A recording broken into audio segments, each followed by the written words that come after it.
Cette fête religieuse marque la fin du mois du Ramadan et sa date dépend de l'observation de la lune. Alors, le dernier jour du mois du Ramadan, les pays du monde entier, à l'aide d'observatoires équipés de technologies à la pointe de la science, observent la lune pour définir cette date. Pourtant, de nombreux pays n'observent pas la même chose. Nous avons par exemple le Maroc et l'Algérie qui ont fêté l'Aïd un jour après des pays comme l'Arabie Saoudite.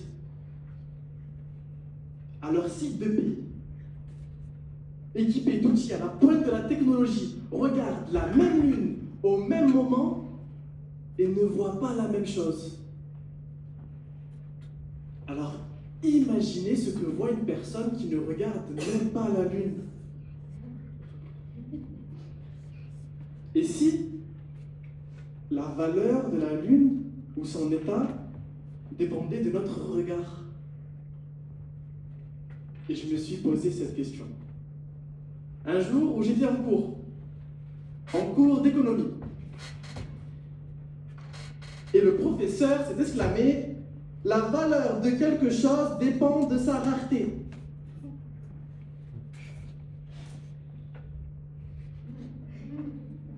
Alors, avec toute ma bienveillance et mon respect, je me suis levé, je me suis exclamé: c'est faux, madame! C'est faux! Vous n'avez rien compris. Mais c'est pas grave, je suis là, madame. Oui, quelque chose peut être rare. Mais si personne ne s'y intéresse, alors ça reste juste un objet parmi tant d'autres.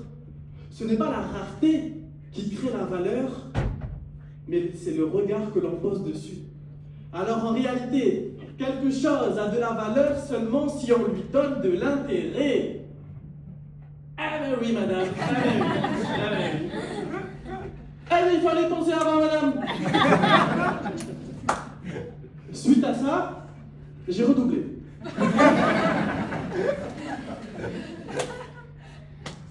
Mais ça m'a permis d'assumer ma position. En effet, qu'est-ce qu'un tableau si personne ne le regarde? Qu'est-ce qu'un sport comme le foot si personne ne le regardait? Y aurait-il toujours autant d'argent déboursé dedans? Prenons l'exemple de la pâte à tartiner El Morgiane. Elle a été fabriquée et créée dans les années 2000. La recette n'a jamais changé, mais il a fallu attendre les dernières années pour que tous les regards se posent dessus. Et que la valeur de cette pâte à tartiner augmente. Jusqu'à ce que des personnes aillent jusqu'à se battre dans les supermarchés pour récupérer un pot. Vous vous rendez compte? Un jour, j'ai dû mettre un coup de coude à un enfant pour récupérer un pot. Vous trouvez ça normal, vous? Vous trouvez ça normal?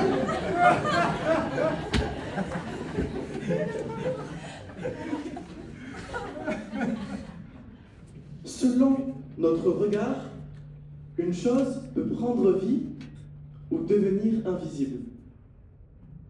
Et la lune ne fait pas exception. La lune. Pour l'astronome, elle est un objet d'étude. Pour l'amoureux, une confidente. Pour l'enfant, un mystère, un jeu. Et pour cet enfant à Gaza sans électricité depuis des mois, elle est sa seule lumière. Et pour cette personne qui ne la regarde pas, elle n'est rien. Qu'un cercle pâle dans le ciel. C'est notre regard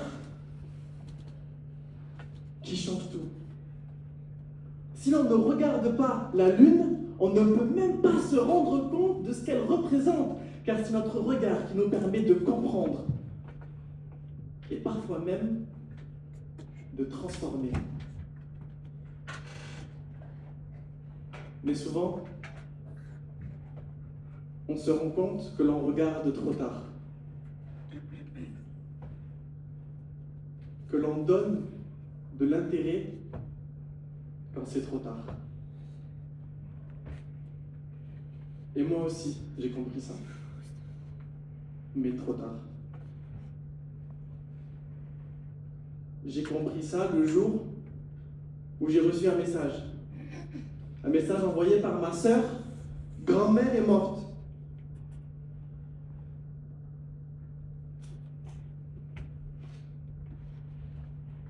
Tout d'abord, j'ai nié. Je voulais pas y croire. Contrairement à Albert Camus, je n'étais pas indifférent, mais je n'étais pas triste non plus.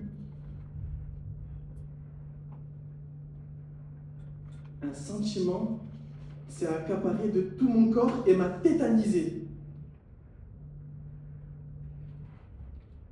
C'était celui du regret.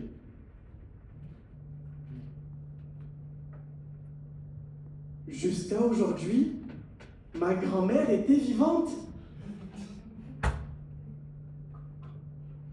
Je pouvais aller la voir, lui parler, lui demander comment c'était avant, pourquoi mon père est ainsi, qui j'étais.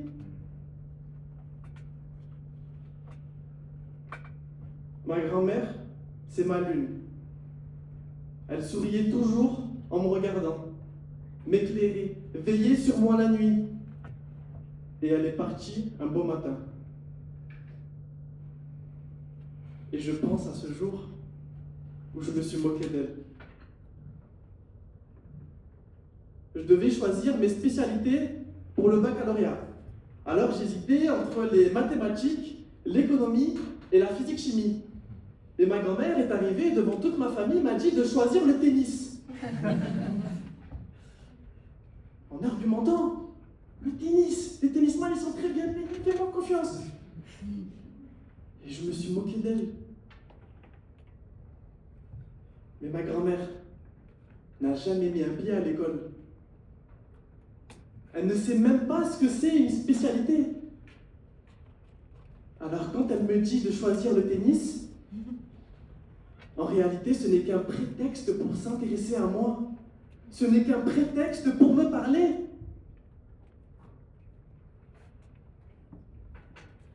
Je n'ai jamais considéré ma grand-mère à sa juste valeur durant sa vie. Mais je le fais tous les jours depuis sa mort.